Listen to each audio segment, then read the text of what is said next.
Assalamualaikum warahmatullahi wabarakatuh. Alhamdulillah, salatu wassalamu ala rasulillah wa ala alihi wa ashabihi wa la hawla wa la quwwata illa billah ma ba'du. Pertama saya mohon maaf terlambat banyak ya. Jalannya macet. Dan kemudian yang kedua, saya sampai sore ini sudah 3 kali bolak-balik ke Denpasar. Jadi ini yang ketiga. Jadi mohon dimaklumi.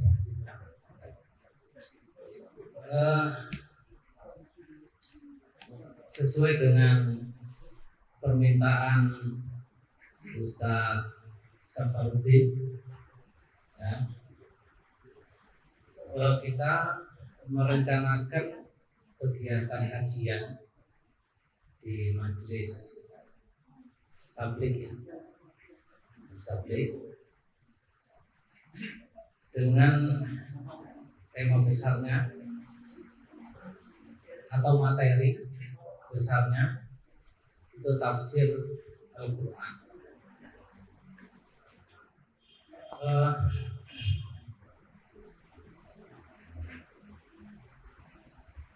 Berbicara mengenai tafsir itu sebenarnya pembicaraan, kalau istilah orang sekarang, pembicaraan tepi jurang. Jadi ngeri-ngeri sedap. Sedap itu kalau apa yang kita sampaikan itu sesuai dengan muradullah ta'ala, apa yang dimaksudkan oleh Allah di dalam ayat-ayat tersebut. Ngerinya itu kalau seandainya jauh atau meleset atau menyimpang. Apakah itu karena kebodohan, ketidaktahuan, atau karena kesengajaan, karena motif tertentu. Itu jadi kalau berbicara mengenai tafsir itu, di situ ngeri-ngeri sedapnya. Bahkan kata Nabi sallallahu alaihi wasallam, "Man qala fil Qur'an bi ra'yihi fa asaba faqad akhta'a." Kan gitu. Siapa yang berbicara mengenai Al-Qur'an ini, tentang Al-Qur'an, kemudian kebetulan kok bi ra'yihi, dengan semata-mata nalarnya, akal pikirannya, fa'asoba, dan kebetulan benar, faqad akhta'a, maka dia tetap dianggap keliru. Kan bahaya kalau gitu. Jadi kalau orang sekarang enggak bahaya tak? Bahaya. Tapi bahaya di sini dari perspektif orang beriman. Kalau orang tidak beriman mah yang penting maslahat yang sifatnya mungkin personal, individual atau kelompok bisa terpenuhi. Sehingga maka dari situ muncullah berbagai macam penafsiran yang aneh-aneh dan nyeleneh-nyeleneh. Ya kan?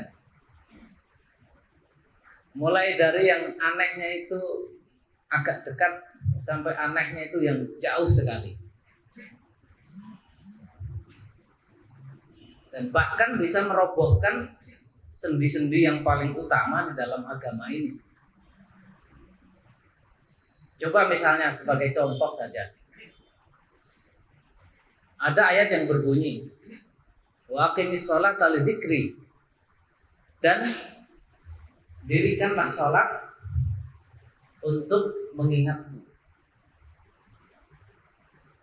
Kalau kita baca sekilas itu kan sebenarnya mudah untuk memahami. Jadi kita sholat itu untuk apa? Zahir dari ayat ini kan gampang dipahami. Wa aqimus sholata lidzikri, dan dirikanlah sholat untuk mengingatku Allah di situ. Jadi sholat itu gunanya untuk mengingat Allah. Tapi dari ayat yang sederhana ini kemudian bisa muncul kesimpulan yang jauh dengan penjelasan kalau sholat itu didirikan untuk mengingat Allah. Terus kalau ada orang yang sholat dia tidak mengingat Allah, maka tidak ada gunanya sholat. Sehingga nanti ada makom-makomnya. Ada makom orang yang sudah bisa sholat, ada yang makom yang orang yang tidak perlu sholat berdasarkan wa aqimis sholata lidzikri. Itu kan penafsiran kan.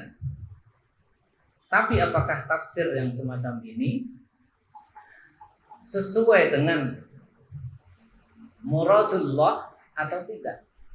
Sesuai dengan yang diinginkan oleh Allah atau tidak? Nah, Allah itu ketika menurunkan wahyunya itu kan tentu dengan bahasa sebagai alat. Karena manusia itu berkomunikasi dengan bahasa. Dan bahasa yang digunakan oleh Allah untuk menurunkan wahyunya dalam bentuk kitab suci itu sesuai dengan kaum di mana wahyu itu diturunkan.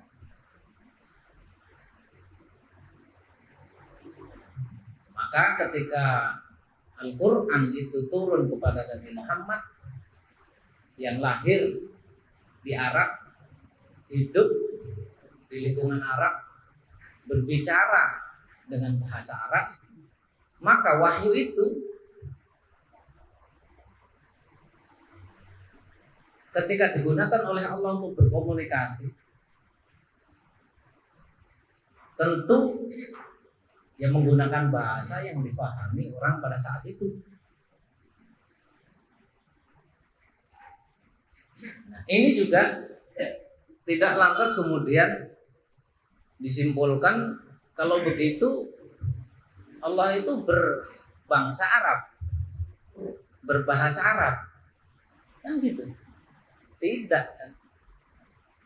Karena Allah yang menurunkan Taurat, Allah yang menurunkan Injil, Allah yang menurunkan Zabur, Allah yang menurunkan Al-Quran, itu adalah Allah yang sama. Jadi itu ketika Al-Quran turun dengan bahasa Arab, itu kalau dari perspektif manusia, itu karena untuk kepraktisan. Jadi kepentingannya itu kepentingan kepraktisan, atau lebih ini lagi pas lagi kepentingan pragmatis. Pragmatis itu apa? Pragmatis itu bagaimana keinginan atau tujuan itu bisa tercapai dengan cepat, segera, murah, mudah. Itu pragmatis kan? Jadi kalau berbicara dengan orang Arab yang tidak tahu bahasa selain Arab, maka menginginkan mengungkapkan keinginan itu ya mestinya ya menggunakan bahasa Arab kan gitu. Bukan berarti bahwa Allah itu diikat oleh kebangsaan, suku, ras, dan bahasa. Nah, ini kalau tidak dipahami seperti itu, nanti akan ada jarak dan cara penafsiran dengan mengatakan begini, Al-Quran itu bukan bahasa Arab. Nah, terus bahasa apa? Bahasa Al-Quran. Ini kelihatannya pernyataan yang sederhana, tetapi ini sebenarnya nanti akibatnya bisa jauh. Kenapa? Karena Al-Quran itu dinyatakan bukan bahasa Arab, maka dia tidak terikat dengan kaidah-kaidah dan logika bahasa Arab.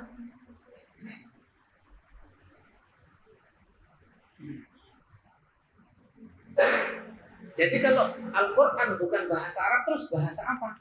Ya dia jawabnya gampang, bahasa Al-Quran. Cuman pertanyaan lagi, bahasa Al-Quran itu dipakai oleh siapa? Kan bahasa itu kan berkembang ataupun ada, muncul, itu kan dibuat oleh komunitas manusia untuk menyampaikan keinginannya, kan begitu. Itu bahasa. Bahasa itu ada karena kita ingin berkomunikasi, meminta sesuatu atau menolak sesuatu, itu menunjukkan sesuatu, mengungkapkan apa yang ada di dalam dirinya. Kalau misalnya sekarang saya haus, karena saya nggak puasa. Misalnya saya butuh air. Gimana supaya orang itu tahu bahwa saya butuh air? Kan saya harus ngomong. Dengan apa? Dengan bahasa. Bahasa itu munculnya dari sedikit demi sedikit kemudian menjadi susunan yang panjang.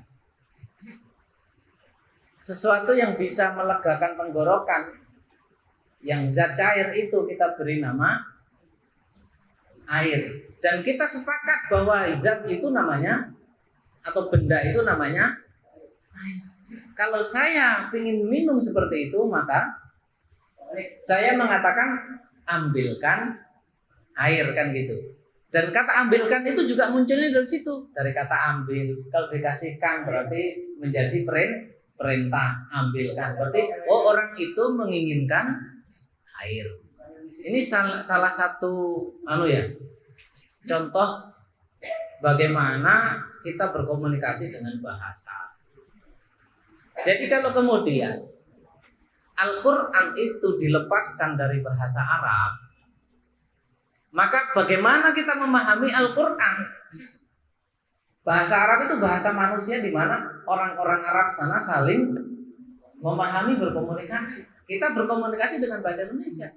Coba kita di Rusia, kita lapar, kemudian ngomong nggak pakai bahasa isyarat ya. Pak, saya lapar, saya minta nasi. Kira-kira dikasih apa? Iya kan? Ini kaidah-kaidah dasar gimana cara mendekati Quran itu. Jadi nanti apa saja yang harus diketahui untuk mendekati Al-Quran itu. Jadi ada kaidah-kaidah yang harus dipegang.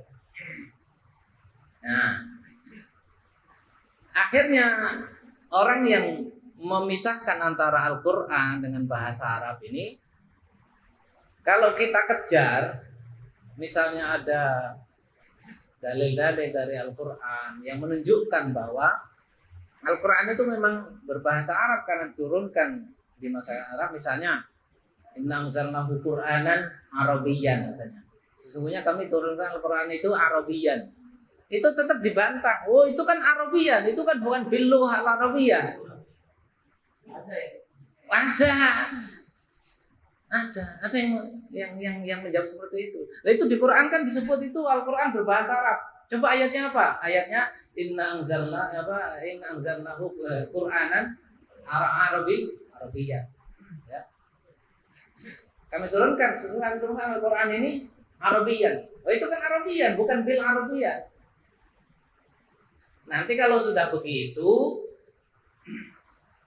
cara berdebat seperti itu,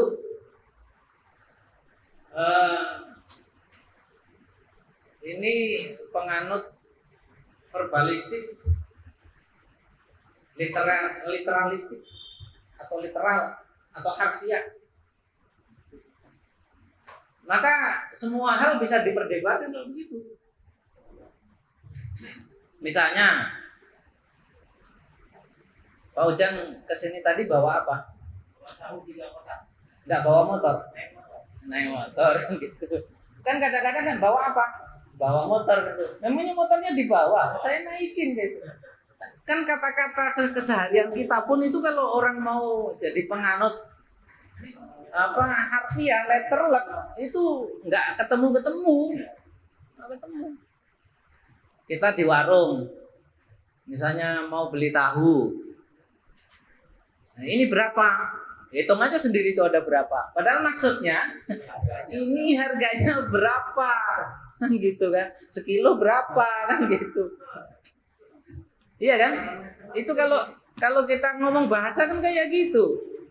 Maka ketika kita kemukakan, bahwa Allah mengatakan kami turunkan Al-Quran itu Arabian. Arabian itu kan sifat dari Quran. Quran yang Arabi. Kalau Quran Arabi itu maksudnya apa? Maksudnya kan Quran yang berbahasa Arab kan?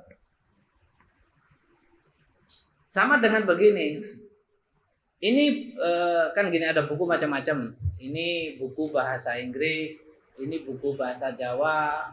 Maksudnya itu buku yang menggunakan bahasa Inggris, buku yang menggunakan bahasa Jawa. Nanti dipersingkat lagi. Ini buku Jawa, buku Inggris, buku Rusia, buku Arab. Kamu punya buku Arab nggak? Maksudnya buku yang ditulis berbahasa Arab kan begitu. Iya kan? Maka kalau memahami Quran, memahami ayat-ayat, salah pendekatan itu salahnya bisa jauh sekali. Ya, di tepi jurang bisa masuk jurang. Jadi yang salah bisa jadi benar, yang benar bisa jadi salah. Nah, kemudian Al-Quran ini pada pokoknya ini kan kitabul hidayah. Sesuai yang dideklar sendiri oleh Quran. Quran itu adalah kitabul hidayah. Alif Lam Mim. Dzalikal kitabul la raiba fi hudan lil muttaqin. Jadi fungsi yang paling pokok, paling penting, paling mendasar dari Quran itu adalah hidayah. Hidayah itu petunjuk. Petunjuk itu kalau kita beli mobil baru, beli HP baru, itu kan ada petunjuk, buku petunjuk. Bukanya seperti ini, hidupkan seperti ini, begitu ya, mindahnya seperti ini, matikan seperti ini, ganti layanan seperti ini. Manual book. Ini petunjuk untuk siapa? Orang-orang yang bertakwa. Dalil muttaqin. Nah, ketika memberikan petunjuk, Allah ketika memberikan petunjuk kepada manusia itu melalui berbagai macam pendekatan, melalui berbagai macam, kalau sekarang disebut disiplin ilmu. Untuk apa? Supaya apa yang diinginkan oleh Quran itu secara efektif sampai kepada manusia. Mulai dari atau dengan berbagai macam latarnya, latar manusianya, dengan berbagai macam tingkatan intelektualitasnya, dengan berbagai macam latar sosialnya. Al-Quran ini menghitopi manusia secara keseluruhan.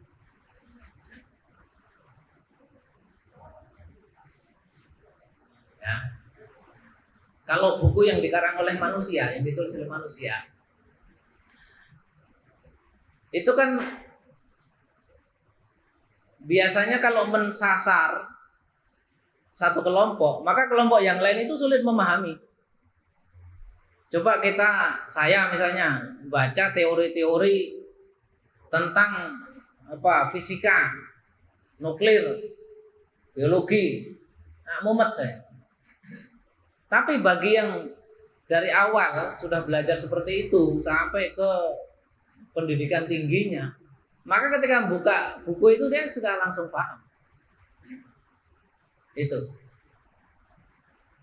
Sama dengan lukisan itu kadang-kadang kan ada aliran-alirannya. Bagi yang aliran abstrak dihadapkan kepada orang yang naturalis, ini bagusnya di mana? Coret-coret apa? Tebal itu nggak jelas. Iya kan? Kalau yang naturalis gambar itu yang jelas. Kalau gambar hidung itu ya harus kelihatan hidung gitu. Gambar mulut ya kelihatan mulut. Itu kalau yang dibuat oleh manusia. Nah, Quran ini ditujukan bukan hanya untuk sekelompok manusia, untuk seluruh umat manusia dengan berbagai macam tingkat kecerdasan, latar belakang sosial, latar belakang ekonomi, pendidikan, ya, intelektualitas, kecenderungan, semua dikhitabi oleh Quran. Maka di dalam Quran ini juga kita banyak temukan apa? Kita banyak temukan berbagai macam variasi. Maka kalau kata para ulama, ini dinukil dari satu hadis ya. Innalil Qur'ani zahirun wa batinan. Sesungguhnya Al-Qur'an itu ada sisi lahir dan ada sisi batinnya. Maksudnya itu, jadi dari ayat itu bisa dipahami secara mudah oleh orang yang biasa, oleh orang awam. Tapi ketika dibaca oleh orang yang memiliki disiplin ilmu tertentu yang berkaitan dengan ayat itu akan menemukan hikmah yang luar biasa yang tidak ditangkap oleh orang biasa. Tuh. Misalnya begini, ada ayat wa anzalnal hadida fihi ba'sun syadidun wa manafi'u lin-nas misalnya. Dan kami turunkan hadid. Hadid itu besi. Dan kami turunkan besi. Wa anzalna hadida fihi ba'sun. Di dalam besi itu ada ba'sun syadidun. Ba's itu kekuatan, power. Syadidun yang sangat kokoh, yang dahsyat. Wa manafi'u lin-nas, dan di dalam besi itu ada manfaat-manfaat bagi manusia. Ya kalau bagi orang awam, ya kekuatan besi paling dibandingkan dengan kerupuk lebih keras besi, yang gitu aja sudah selesai. Oh bener berarti ayat ini dibandingkan dengan tahu berarti lebih keras besi. Wa manafi'u lin-nas, juga ada manfaatnya untuk manusia. Bisa untuk jadi cangkul, jadi obeng, jadi pisau, jadi linggis. Itu pemahaman yang sederhana kan bisa seperti itu. Tapi kalau orang yang mendalami lebih jauh, itu kata per kata ini sebagai sebuah isyarat. Misalnya dari kata wa anzalna. Apa itu artinya anzalna? Kami turunkan. Apa maksudnya kami turunkan? Berarti turun itu kan dari atas ke bawah. Kan gitu. Artinya kalau kita bicara arah, besi ini pada awalnya tidak ada di bumi. Besi itu benda langit yang diturunkan oleh Allah, ditaruh di bumi untuk kemanfaatan bagi manusia. Nah itu sudah diteliti oleh para ilmuwan fisikawan itu. Tidak ada kekuatan di bumi ini yang bisa meleburkan besi seperti itu menjadi biji-biji itu. Itu dari kata itu, silakan itu YouTube mungkin juga ada kali. Saya udah lama baca ini sebelum ada YouTube dulu. Udah menjelaskan.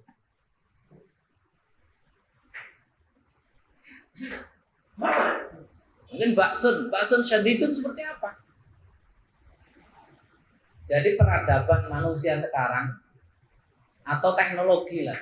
Kalau peradaban mungkin udah banyak kompleks. Teknologi sekarang itu semuanya kan berawal dari besi ya. Kalau nggak ada besi ini nggak ada teknologi. Kalau nggak ada besi nggak ada. Nah itu kalau dijabarkan kan banyak. Jadi pendeknya, Quran ya yang menggunakan bahasa Arab, maka dia akan terikat oleh kaidah-kaidah bahasa Arab. Tapi sebenarnya bukan kaidahnya bukan kaidah dalam arti buku atau teori yang sudah ditulis. Karena kalau kaidah itu artinya buku atau teori yang ditulis, maka Al-Quran itu lebih dulu dari buku dan teori yang ditulis itu. Ini juga penting. Saya ulang lagi ya, ini agak dalam. Ini mungkin jarang orang jelaskan juga. Kalau saya tanya, munculnya kaidah bahasa Arab itu lebih dulu mana munculnya Quran atau munculnya buku kaidah bahasa Arab?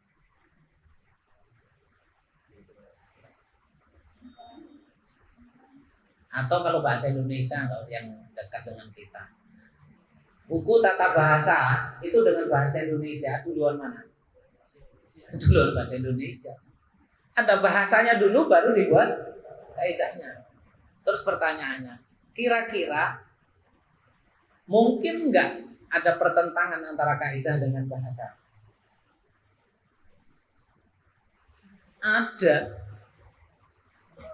Bisa jadi sejak semula sudah bertentangan yang ditimbulkan oleh atau disebabkan oleh keterbatasan yang nulis bahasa, yang nulis kaidah.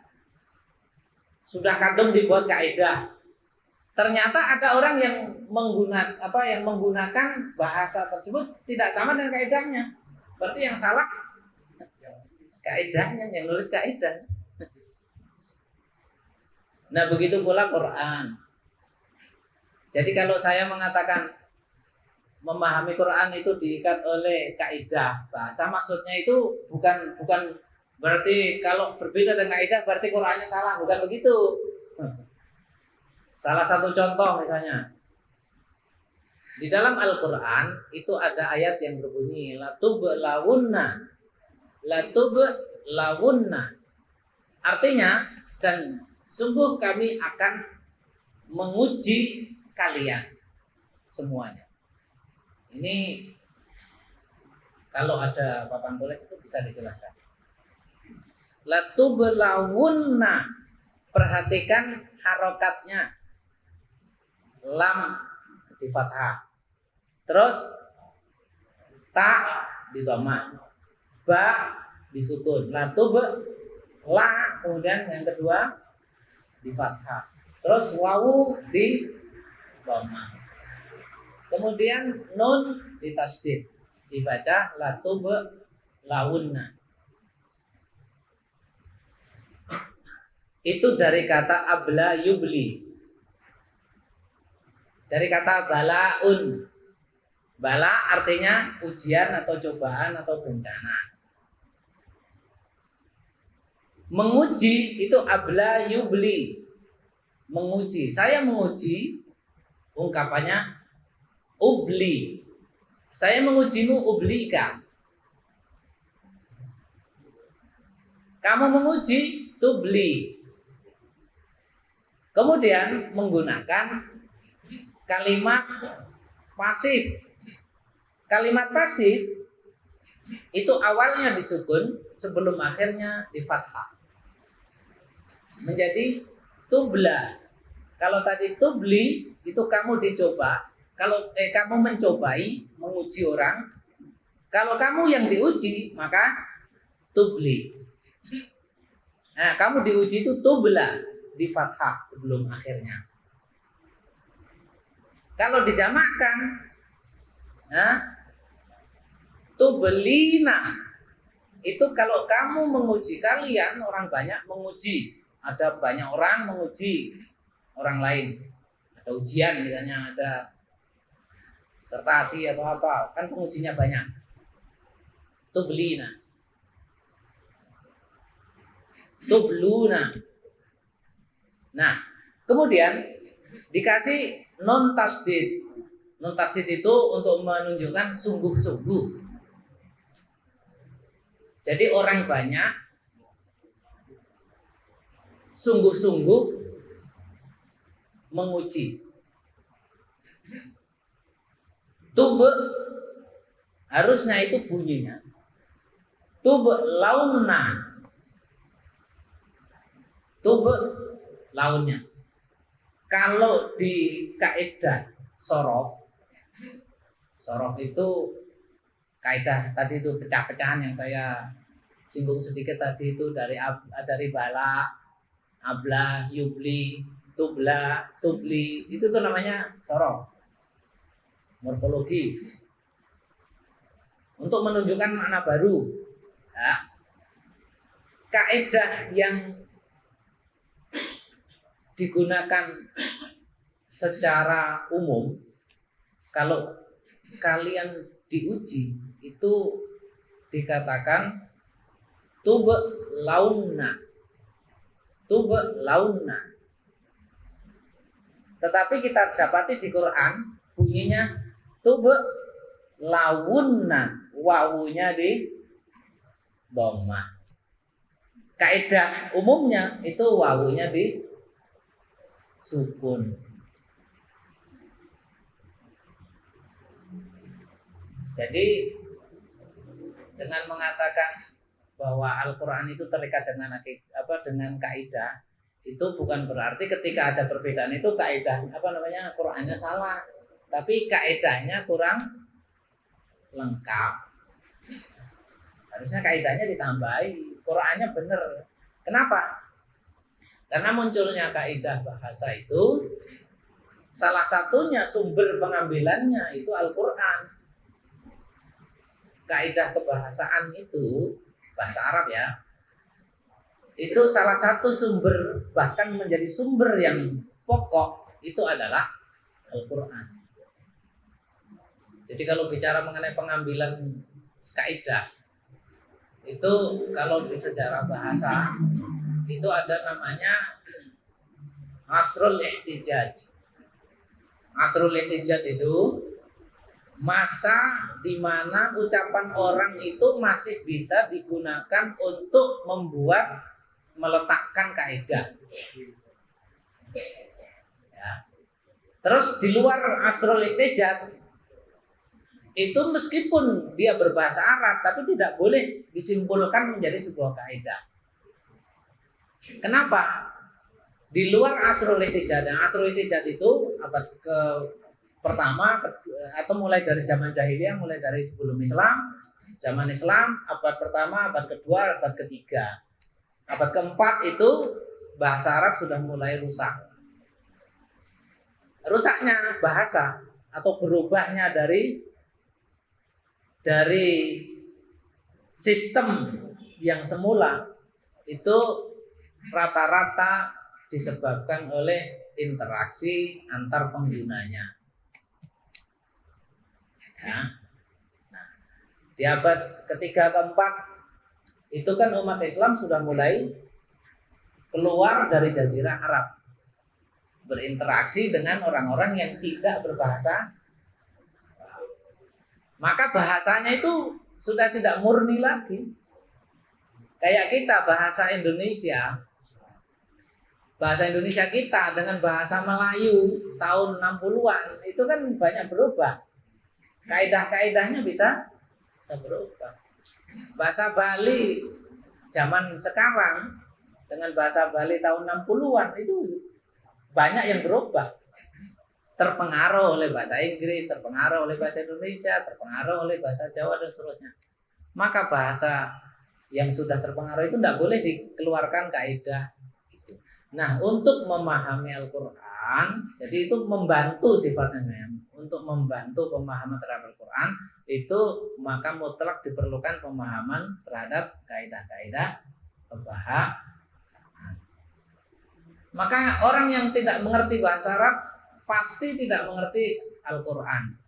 pasti itu. Dan kan ada terjemahannya. Terjemahan itu bukan Quran. Terjemahan itu tidak bisa memindahkan, tidak bisa memindahkan secara keseluruhan apa yang dikandung oleh bahasa asal. Itu terjemahan apapun. Karena bahasa itu dititipkan di situ, ada unsur-unsur di luar bahasa. Bahasa itu bukan melulu yang diucapkan, tetapi ada yang dititipkan. Contohnya saja, kamu artinya untuk menunjukkan, kata ganti untuk menunjukkan orang kedua. Coba kalau kita ngomong sama orang tua kita, bapak kita, Pak, kamu udah mandi, boleh nggak? Berarti ada di luar apa ungkapan itu yang dititipkan di dalam bahasa. Itu hanya ada di bahasa Indonesia. Bahasa Inggris kalau manggil bapaknya, kalau kamu apa? You kan? Ada kata lain selain you? Nggak ada. Kalau manggil bapaknya ya you. Kalau kita manggil bapaknya, Pak, kamu udah makan? Jadi kalau ada ungkapan di dalam bahasa Indonesia mau dipindahkan ke dalam bahasa Inggris bisa nggak? Kalau yang sopan apa namanya bahasa Inggrisnya? Makan apa kamu? Paling kalau nggak ada paling diganti bahasa daerah. Pak, penjenengan sudah makan. Penjenengan bukan bahasa Indonesia. Sampai juga bukan bahasa Indonesia. Ayo coba. Coba terjemahkan dari bahasa Jawa dan dari bahasa Jawa ke bahasa Indonesia. Pak, panjenengan sampun dahar. Coba terjemahkan Pak Ujang yang nggak ngerti bahasa Indonesia, yang nggak ngerti bahasa Jawa. Pak, panjenengan sampun dahar. Bapaknya diulangi lagi. Coba. Iya.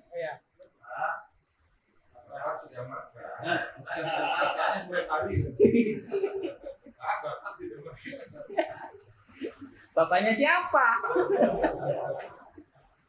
Nggak bisa kan? Ini salah satu bukti bahwa Quran yang dengan kalimat-kalimat bahasa Arab itu tidak bisa dipindahkan ke dalam bahasa lain. Berarti mutlak orang memahami Quran itu mesti harus ngerti bahasa Arab. Saya beberapa waktu yang lalu, belum lama, saya lihat di YouTube. Itu ada orang yang menafsirkan Quran itu, dia merasa tidak terikat dengan itu. Ya sakarat berdiri. Di bahasa Arab itu kan ada mutada, khobar, fi'il, fa'il, maf'ul, ada tamyiz, macam-macam itu kan. Ada kaidahnya sendiri. Kalau tidak merasa terikat sama itu kan ngawur. Ayo. Banyak itu.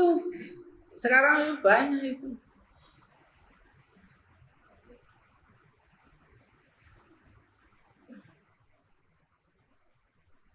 Apalagi nanti ini baru memindahkan bahasa ya. Belum lagi nanti kalau kita sudah istinbat hukum.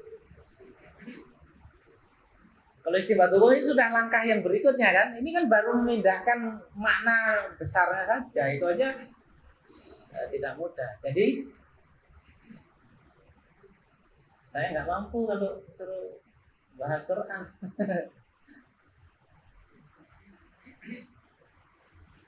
Kalau nggak ada rujukan yang bisa dipakai, yang bisa dipedomani, yang tidak masuk jurang, saya nggak mau.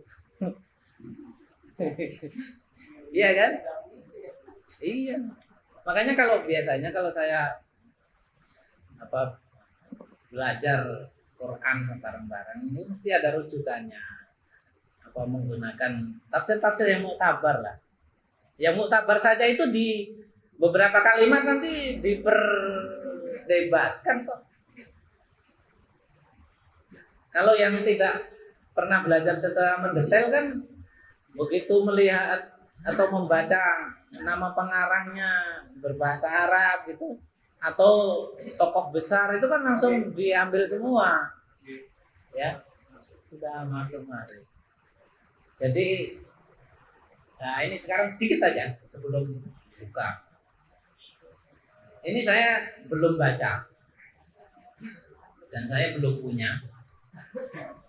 Dan saya kemarin ini sedikit disinggung ketika saya ada acara di Malang itu. Tapi disinggungnya bukan mengenai substansinya, bukan isinya, tetapi mengenai kelanjutan proyeknya. Ini kan belum selesai nih, belum 30 juz. Belum 30 juz kan ya? Jadi ini sebenarnya di periode sekarang ini di PP ini sedang mau menuntaskan ini sampai 30.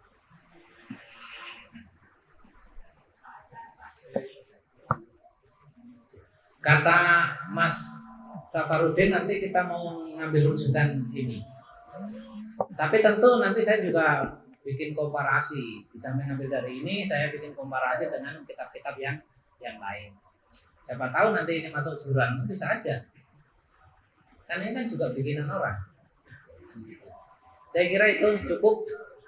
Sampai ketemu di kesempatan berikutnya. Assalamualaikum warahmatullahi wabarakatuh. Waalaikumsalam warahmatullahi wabarakatuh. Marilah kita tutup kajian ini dengan kafaratul majid. Subhanallahumma wa bihamdihi, asyhadu an la ilaha anta, astaghfiruka wa atubu ilaik. Wassalamualaikum warahmatullahi wabarakatuh. Monggo sambil dipersiapkan takjilnya.